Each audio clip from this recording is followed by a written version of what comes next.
किन कारणों से महिलाएं यौन गतिविधियों की प्राचीन सामाजिक परंपराओं से विमुख होने लगी हैं और उन्मुक्त यौनाचार की स्वतंत्रता न मिलने पर अपराध कर देती हैं।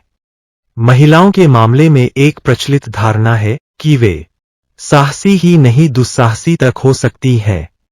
मेरा मानना है कि महिलाएं पुरुषों की अपेक्षा अधिक केयरिंग होती हैं। उनकी अपेक्षा पुरुषों से भी यही होती है कि वह अधिक केयरिंग हों। अगर किसी महिला का जीवनसाथी उसके लिए केयरिंग न हो तो वह तनावग्रस्त हो जाती है, जो इसका मनोवैज्ञानिक स्वभाव होता है, जिसका फायदा फ्लर्टी किस्म के पुरुष उठाते हैं। मध्यकाल के पूर्व से ही भारतीय सामाजिक परंपराओं में महिलाओं को मूल रूप से गृह प्रबंधन का दायित्व सौंपा गया, जबकि पुरुषों को श्रमसाध्य काम सौंपे गए थे।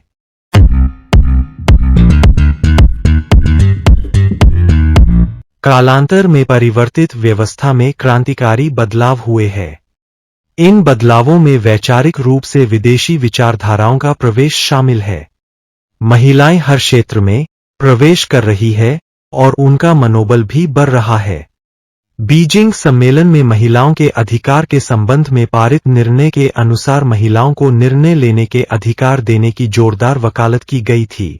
भारत के संदर्भ में यह निर्णय प्रासंगिक नहीं था, क्योंकि भारत में पारिवारिक व्यवस्था के संचालन के लिए महिलाओं को संपूर्ण अधिकार प्राप्त थे। इतना ही नहीं, भारत में यूरोप की तरह महिलाओं को रोजगार तथा किसी भी क्षेत्र में कार्य करने के लिए कोई प्रतिबंध संवैधानिक रूप से नहीं लगाया गया था।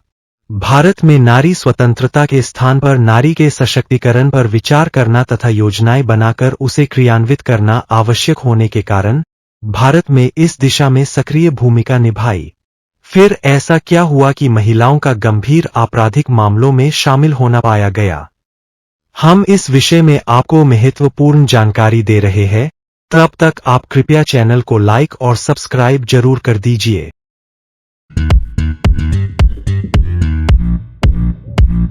पति द्वारा पत्नी पर लंबी अवधि तक घरेलू हिंसा का सामना करने वाली महिलाएं कई बार आत्मरक्षा के लिए अतिरेकी कदम उठा सकती हैं। ऐसी स्थिति में एक पत्नी अपने ही घर में असुरक्षित महसूस करती है और उसे लगता है कि उसे बचाने का कोई दूसरा रास्ता नहीं है। हर एक चीख और हर एक अपमान उनके भीतर एक डर और आक्रोश का गुबार भरता है। इसके अलावा वैवाहिक असंतोष, जैसे कि पति का अवैध संबंध या उपेक्षा भी पत्नी के मन में आक्रोश को जन्म देती है। जब प्रेम और विश्वास के रिश्ते में दरार आती है तो पत्नी के दिल में छिपा दुख कभी कभी नफरत में बदल जाता है, जो उग्र प्रतिक्रिया का कारण बन सकता है। आर्थिक तंगी भी इस मुद्दे में एक महत्वपूर्ण भूमिका निभा सकती है। यदि पत्नी अपने पति को अपने वित्तीय नियंत्रण में समझती है तो यह उसे अत्यधिक तनाव में डाल सकता है। ऐसे में वह छुपे हुए आक्रोश को शायद हिंसक कृत्य में बदलती है। कभी कभी मानसिक स्वास्थ्य समस्याएं भी इस जटिलता को बढ़ा देती हैं। शराब या अन्य नशीले पदार्थों के सेवन से उत्पन्न मानसिक असंतुलन के कारण भी पत्नी असामान्य व्यवहार कर सकती है। अंततः ऐसे चरम कदम सामाजिक, सांस्कृतिक और व्यक्तिगत दबाव के संयोजन के परिणाम हो सकते हैं, जो किसी को भी गंभीर निर्णय लेने पर मजबूर कर सकते हैं। यह कहने की आवश्यकता नहीं कि ऐसे अपराध के पीछे कई जटिल कारण होते हैं जो मानव मन के अंधेरे को सामने लाते हैं।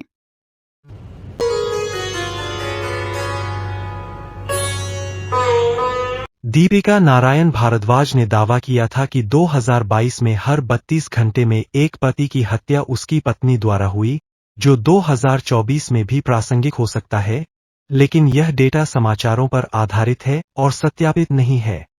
एकम न्याय द्वारा किए गए दावे के अनुसार 2023 में 306 पति हत्याएं और 517 पुरुषों ने पत्नी के अफेयर, घरेलू हिंसा अथवा मानसिक प्रताड़ना के कारण आत्महत्या की है।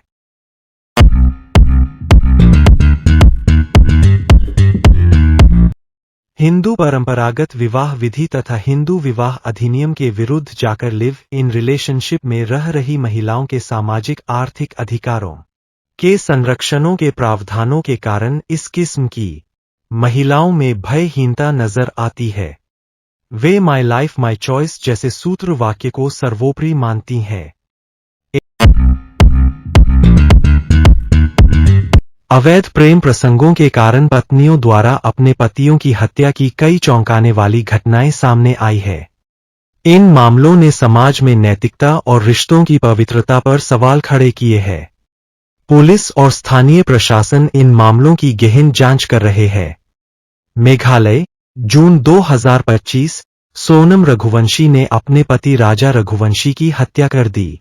प्रारंभिक जांच में पता चला कि सोनम का किसी अन्य व्यक्ति के साथ अवैध संबंध था, जिसके चलते उसने यह कदम उठाया। ग्वालियर, सितंबर 2024, अंजलि कुशवाहा ने अपने पति लोकेंद्र की हत्या की। पुलिस के अनुसार अंजलि के अवैध प्रेम प्रसंग ने इस अपराध को प्रेरित किया। मेरठ, मार्च 2025, मुस्कान रस्तोगी ने अपने पति सौरभ राजपूत की हत्या कर दी। जांच में खुलासा हुआ कि मुस्कान का एक अन्य व्यक्ति के साथ प्रेम संबंध था, जिसके कारण उसने यह जघन्य अपराध किया। बिजनौर, मार्च 2025, पारुल ने अपने पति मकेंद्र की हत्या की। पुलिस ने बताया कि पारुल के अवैध संबंध इस हत्या का मुख्य कारण थे।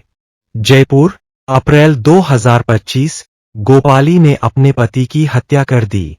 स्थानीय पुलिस ने प्रेम प्रसंग को इस अपराध का आधार माना है।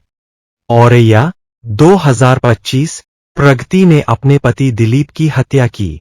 जांच में अवैध प्रेम संबंधों की पुष्टि हुई है। गाजियाबाद, मई 2025, प्रियंका ने अपने पति संजय की हत्या कर दी। पुलिस के अनुसार प्रियंका के प्रेमी के साथ मिलकर की गई साजिश के तहत यह अपराध हुआ।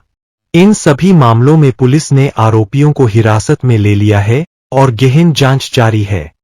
इन घटनाओं ने समाज में पारिवारिक मूल्यों और विश्वास की नींव को हिलाकर रख दिया है।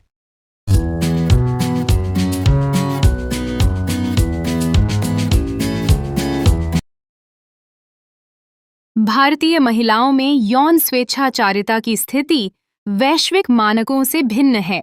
यद्यपि भारतीय समाज में पारंपरिक मूल्य अभी भी मजबूत बने हुए हैं, तथापि बदलते समय के साथ प्रेम त्रिकोण और बढ़ते विवाह पूर्व यौन संबंध एक चुनौती बनते जा रहे हैं। इंटरनेट पर उत्तेजक सामग्री की उपलब्धता ने नई दिशाओं को जन्म दिया है, जिसमें महिलाएं निकटतम साथी की तलाश में बढ़ती हैं।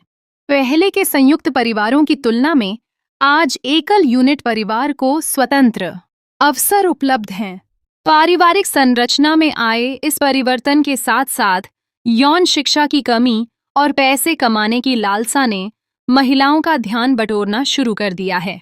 पुरुष की व्यस्तता और वैचारिक मतभेदों के कारण महिलाएं वैकल्पिक साथी की तलाश में तत्पर होती हैं। सोशल मीडिया और विभिन्न प्लेटफार्मों ने यौनिक स्वेच्छाचारिता में विस्तार किया है, जिससे युवा पीढ़ी पर प्रतिकूल प्रभाव पड़ रहा है। इससे न केवल समाज में मानवीय संबंधों की समझ में कमी आई है, बल्कि पारिवारिक संरचना की पवित्रता बनाए रखना भी कठिन हो गया है। इसलिए हम सभी को अपनी सीमाओं को सुरक्षित रखने और पवित्रता का सम्मान करने की आवश्यकता है, ताकि यौन स्वेच्छाचारिता के अनुचित मामलों को रोका जा सके।